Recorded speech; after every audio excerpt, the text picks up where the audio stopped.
बिस्मिल्लाहिर्रहमानिर्रहीम। अस्सलाम वालेकुम। This is Ahmed from Ahmed tips.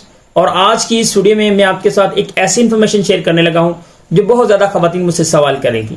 उनका कहना है कि सर हम वक्त पर मिलाप भी करते हैं, मेरे मियाँ की रिपोर्ट भी 100% ठीक है और मेरे जो एग हैं वो भी सही तरीके से बन रहे हैं, तो फिर भी मेरा हमल क्यों नहीं होता। तो उसकी एक वजह यह हो सकती है कि आपकी फर्टिलाइजेशन तो होती है लेकिन आपकी इम्प्लांटेशन नहीं होती। इसका एक मीन यही भी हो सकता है। तो उसके लिए हमें कौन सी ऐसी चीजों को फॉलो करना चाहिए जिससे हमारी इम्प्लांटेशन सक्सेसफुल हो और आपकी फर्टिलाइजेशन का मकसद पूरा हो जाए। यानी कि जब अंडा और स्पर्म आपस में मिल जाते हैं वो काम तब तक पूरा नहीं होता, बच्चा तब तक नहीं बनता जब तक यही बना हुआ ओवम बच्चादानी की अंदरूनी वाल के साथ चिपकता नहीं है, यानी कि उसकी इम्प्लांटेशन नहीं होती। माहवारी के जो आखिरी वाले 10 दिन होते हैं उसको इम्प्लांटेशन पीरियड भी बोला जाता है। आपकी फर्टिलाइजेशन 20वें दिन से पहले पहले हो जाती है, उसके बाद ही आपकी इम्प्लांटेशन होनी होती है। तो उसको सक्सेस करने के लिए आज की इस वीडियो में आपके साथ 3 ऐसे टिप्स शेयर करने वाला हूं। बहुत अमेजिंग टिप्स हैं, इंशाल्लाह बहुत ज्यादा फायदा होने वाला है।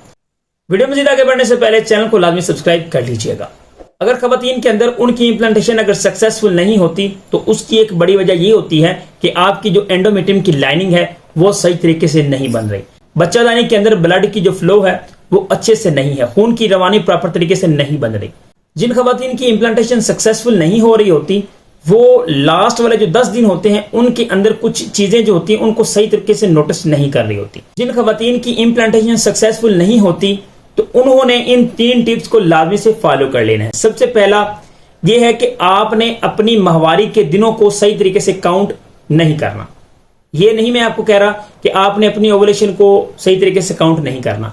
असल में वजह क्या होती है, खवातीन अपने उन दिनों को बार बार काउंट कर रही होती हैं कि अब मेरा एग खारिज हुआ है, अब मुझे माहवारी आने वाली है, अब मुझे ये काम करना चाहिए, अब मुझे ये काम करना चाहिए।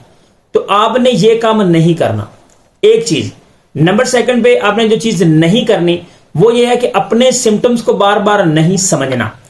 यही कि जब आप प्रेगनेंसी के लिए प्लान कर रहे होते हो तो उस वक्त आप अपने जहन में एक चीज बिठाते हो कि मैंने फलां वीडियो देखी थी उसमें ये सिम्टम बताए हुए थे, मेरी बॉडी के अंदर अभी तक ये सिम्टम नहीं आए। तो उसकी बड़ी वजह क्या होती है कि आप जो नेचुरल चीज आपकी बॉडी के अंदर हो रही होती है आप उसको इग्नोर कर रहे होते हो। आपके जहन में वो तमाम के तमाम सिम्टम्स होते हैं। सिम्टम्स बताने का मकसद हरगिज ये नहीं होता कि इसको इतनी हाइप क्रिएट करके अपने दिमाग के ऊपर बिठा लिया जाए कि वो आपके हार्मोन्स को बिगाड़ दे।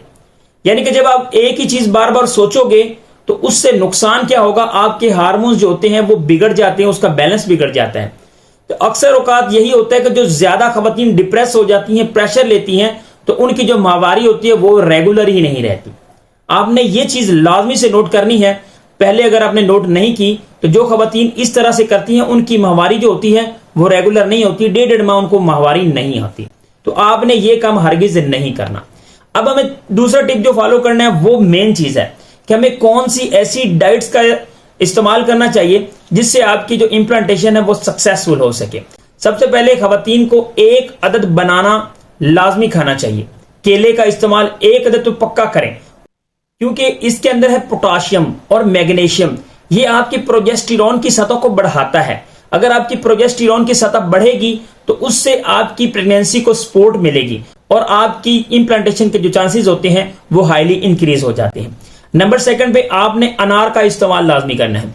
अनार से क्या होता है कि आपकी जो ब्लड की फ्लो है वो बेहतर होती है, यानी कि बच्चादानी की जो ब्लड की फ्लो है वो बेहतर होगी। साथ ही साथ आपकी जो एंडोमेट्रियम की लाइनिंग है वो प्रॉपर तरीके से थिक बनेगी और आपकी इम्प्लांटेशन जो है वो सक्सेसफुल हो जाएगी। अब इम्प्लांटेशन ना होने की एक बड़ी वजह यह भी होती है कि प्रोटीन की कमी हो जाती है। तो प्रोटीन की कमी हम कहां से पूरी करें? आपको डेयरी प्रोडक्ट्स का मैंने पहले भी बताया, वो डेयरी प्रोडक्ट्स का आप लाजमी से इस्तेमाल करो।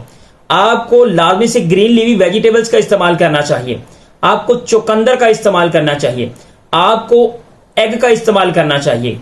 रेशो बता देता हूं, कम से कम 1 दिन के अंदर 1 एग आप इस्तेमाल कर सकते हो। उसके अलावा आप टमाटर का इस्तेमाल करो, इसके अंदर लाइकोपेन होता है, यह भी आपको बहुत ज्यादा फायदा देता है। इसके अलावा आप चुकंदर का इस्तेमाल लाजमी से करो, यह भी आपके ब्लड को और आपके जिगर को भी डिटॉक्स करता है।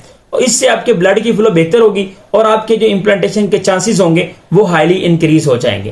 क्योंकि खवातीन जो होती हैं अगर ये वाली हेल्दी डाइट लास्ट वाले 10 दिनों के अंदर नहीं लेती तो उनके बॉडी के अंदर, उनके मैदे के अंदर गैस ज्यादा से ज्यादा बनने लग जाती है, तो वो भी आपको नुकसान देती है।